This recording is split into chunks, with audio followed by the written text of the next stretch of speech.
Hey y'all, Chrissy-O here from Chrissy-O's Clucky Chronicles. We're gonna feed some snackies. Thank you to grubterra, they're absolutely awesome. But first things first today, follow me. I got to update you guys on the babies who are not babies anymore. These babies who are waiting for snackies from grubterra. And do us a big favor, fave, and go buy some for your babies. They're good for chickens, reptiles, fish, birds. They're wonderful. So just go get a bag for little old Chrissy-O and the fluffers. Anyway, follow me. Let's talk about what's been happening. So right before we went on our boy's birthday trip to Florida visiting family, my little Swirly Temple here was showing signs of being sick. Now, you can see she's really kind of dehydrated in her wattles still, and her eyes messed up. She's actually going to be blind in that eye. We've been treating her. We've been giving her medications. Her other eye is good, but she is on medicine. She is eating finally. We've got to clean her little pen and stuff out today. But I cannot put her back into the flock with the rest of them because of the fact that they have beat her up and picked on her so much. Now, she just literally got sick all of a sudden, so it wasn't anything that she just got sick over a period of time. She got sick with some type of strange, like, respiratory thing or whatever. She got really, really wet from the rains and the mud and everything we had. So she's been on antibiotics. She's been seeking her, you know, chicken doctor care, and we've got her on some medications and stuff that's helping her. Her breathing has leveled out. She's done pretty well with that. But she is going to be blind in that one eye, primarily because when chickens get sick in a flock, they know that they're sick before we know that they're sick, and they will try to separate the chickens, the sick chickens, from the flock. They will beat them up, and unfortunately her eye got spurred, so we now know that she is blind on this one eye. I'm not for sure about the vision in the other, but she is blind. And I do give her extra snackies. You see me giving her the grubterras here. I am giving her extra snackies close by her so she can eat. And I probably will not put her back into the flock anytime soon, because I need her to have at least a month or two to completely heal and recover. And we've got to get her her bad eye here, extra care. So she's going to be over here by herself, eating clover and doing her chicken thing. And if you're wondering what the purple stuff is, this is blue coat. I had to put it on her because she ended up with some sores because of the fact they had spurred her and beat her up so badly. We had to put blue coat on her so she can heal. And her feathers are coming back out. So if you guys notice you have a sick chicken, be sure to separate them. Even if you don't have an extra pen like we have, or a place, whatever, you still need to get you some type of kennel crate and separate them from your flock, because she did have a respiratory infection. Good job, Swirly. You're getting there, girl. Another month in here or two, and you'll be all right, baby. Now, we were visiting family in Florida, as you guys know. We enjoy doing that. And yes, I do like to go to Disney parks and things like that, and hopefully we'll be able to go to Universal parks, but this ain't that kind of channel. So this is Vicky and Tracy. Now they like snackies too, and they like to take nappies in there as well. We've got to get everything cleaned up, but it's been raining again today. So I'm just going to toss a few grubbies in here to show you how much they love them. They do. Vicky's always suspect. She's like, hey, what are you doing in here, mama? Anyway, Vicky is a Saxony and Tracy is a Peking mix. So, very sweet girls. Woo, this wind. There's so many things that are out there on the market, and obviously I can't tell you what to do. I can only tell you what I use, and I can suggest what I use, like grubterra, and it does help, especially when you have sick chickens. Now, I do keep an eye. Hey, Tony. This is Tony. I do keep an eye out on all my chickens, ducks, and quails. Now, because I didn't have an available pen, that's right, Tony. Because I didn't have an available pen to put the new babies that we just hatched, yes, I know, a couple of months ago, which you guys saw on my YouTube channel. If you didn't, go back and click that link. It's very important that you make sure that your chickens are very healthy. Now, if I'd have had an issue with any of these bobwhite quails in here, okay, we're here. There you go. If I had had an issue with any of the bobwhite quails or anything out here, I wouldn't have put the chickens in with them. And because we sweep and we clean and we do these things weekly, we make sure that everything's in good health, good shape, clean water, a lot of food, that kind of stuff. And they get along quite well. So I haven't had any issues except with Linda, who had cancer, and we had to take her to the vet and she had to be put to sleep. And now Swirly Temple, because she had a upper respiratory infection that she probably got from just the rain and the mud and something that happened in the mud and the rain, and they're all running behind me acting wild. So choose what you want to choose, use what you want to use, but just know that if you do buy a bag of snackies for your fish, your ducks, your quails, your chickens, your wild birds out in the yard from grubterra through my little link that I'm going to put below, it does help out my flock. And grubterra is always kind enough to send my babies free snackies. So you can do it that way, or you can go to coffee, which is in the link below if you want to buy a coffee for me. I like coffee, but everything I do here just goes back into my little farm and my fluffs, and it goes back to help my family. So I appreciate anything that you do. So let me grab another baby and we'll talk a little bit more. I've talked about snackies before, but I will have to say that grubterra does a really lot of good stuff for the environment. I just pulled this card out here, and they're a small business. Well, me being a small business with my small farm of chicken, ducks, and quails, and I'm fixing to get some guineas. I mean, when you support a small business like grubterra, you're really doing a lot of good things, and my babies absolutely love snackies. They love snackies. So I'm just gonna put some snackies down. One of the unfortunate things when you hatch babies, you really don't know if you're going to get roos or hens or whatever it is you're going to get. You're going to get a good mix. So here comes the baby quail. So anyway, I just throw it out all over the place. Anyway, you don't really know exactly what you're going to get as far as roosters or hens, because you can't really tell until they come out, but I do know I've got more roosters than I want. So we'll separate roosters and keep the ones that I want to keep, and the others will go to other homes and be rehomed, or they'll just live out their life in the rooster pen. So it kind of is what it is, you know. They're cute. My quails absolutely love these things. I've got some behind me. Let me stand up. Get my card here.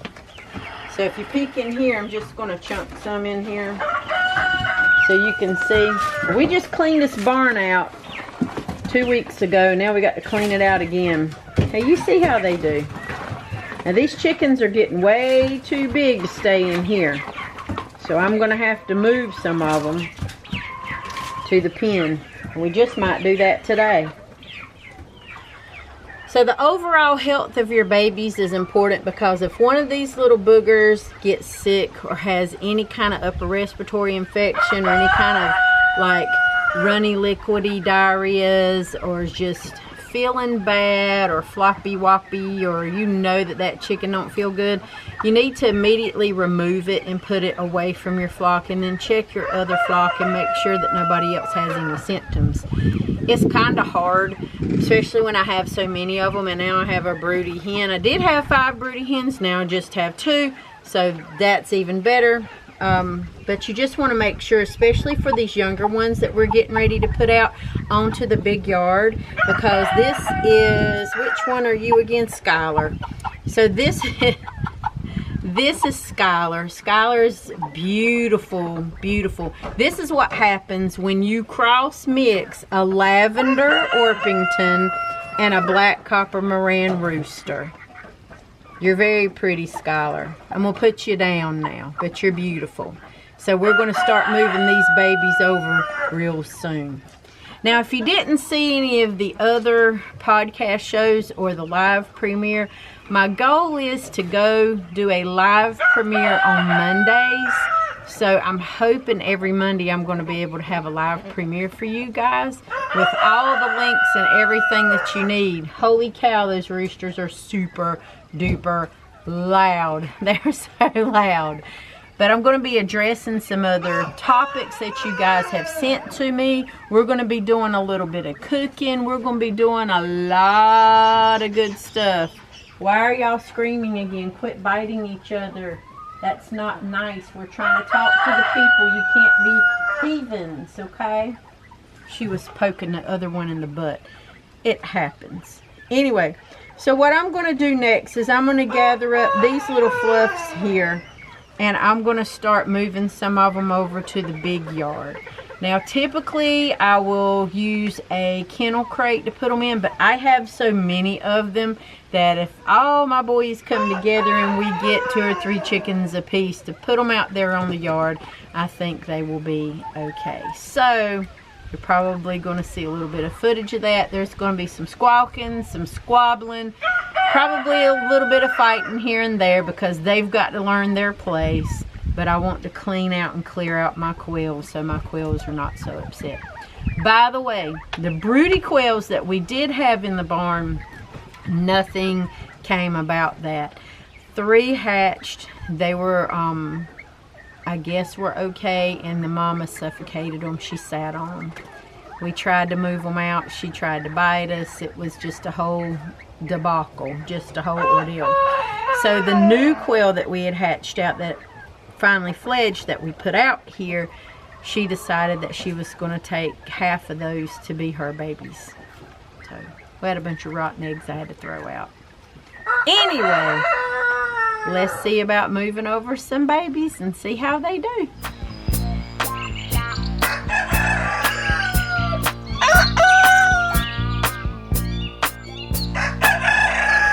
Nanaroo. I know we have some new babies that we're going to introduce in here. I know we've got some roosters in here, okay? Do not beat them up too bad. If those roosters turn out to be complete and solid butt-holians, we will put them into the rooster pen. Please do not attempt to jiggle the young ones just yet. They are not ready. Well, you know what? You might want to keep your promise, buddy. I'm sorry. All right, let's see what we can do. And here we go. Go for it.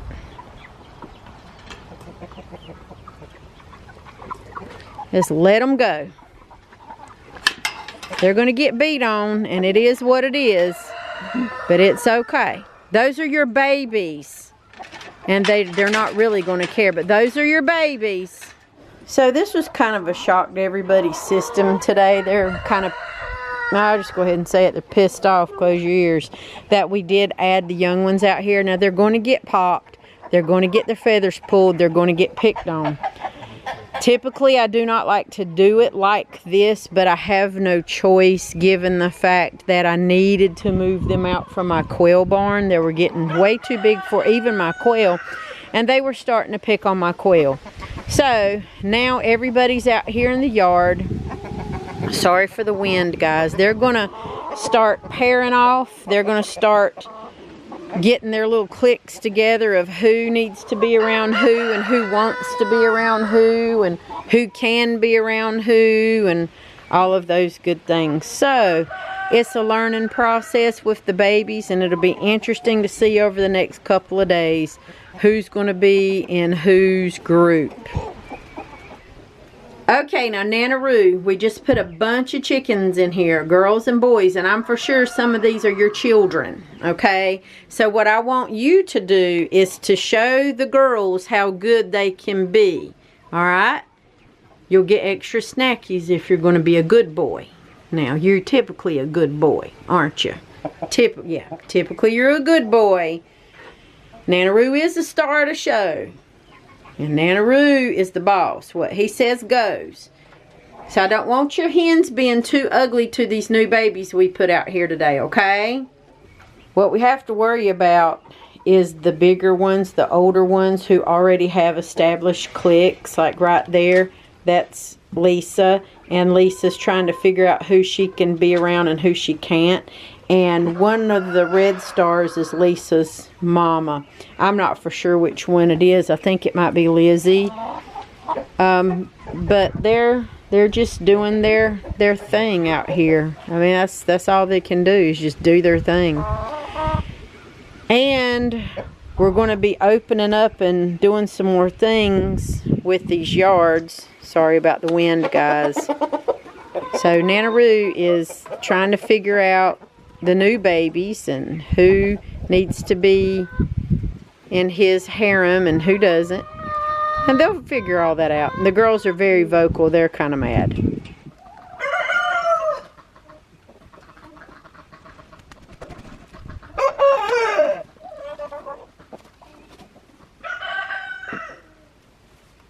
Bobby, we normally let the girls go out there, but today we thought you would like some clover.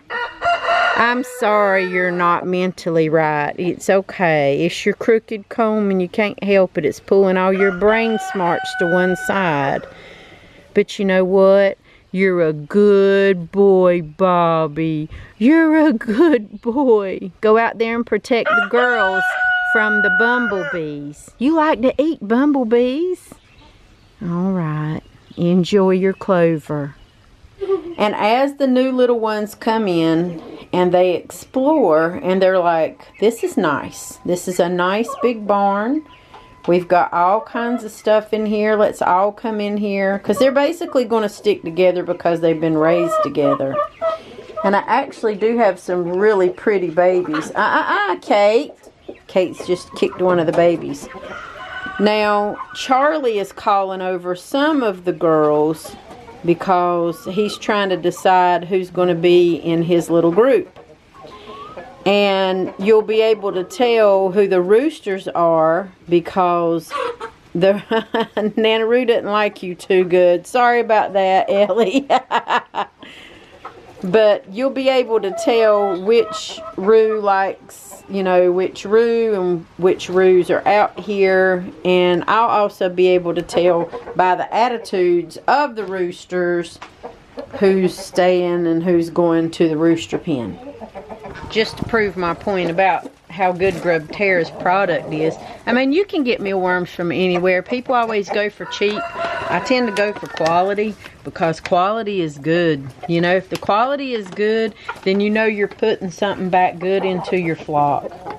Even Nana-Roo, he's the baby man. He absolutely does. Hey, Dale, don't get Mom. Oh, she got all my mealworms. Dale. Anyway. Let's go check on some broody tooties in here. If I can walk or get by. Can y'all like... Here, go over there.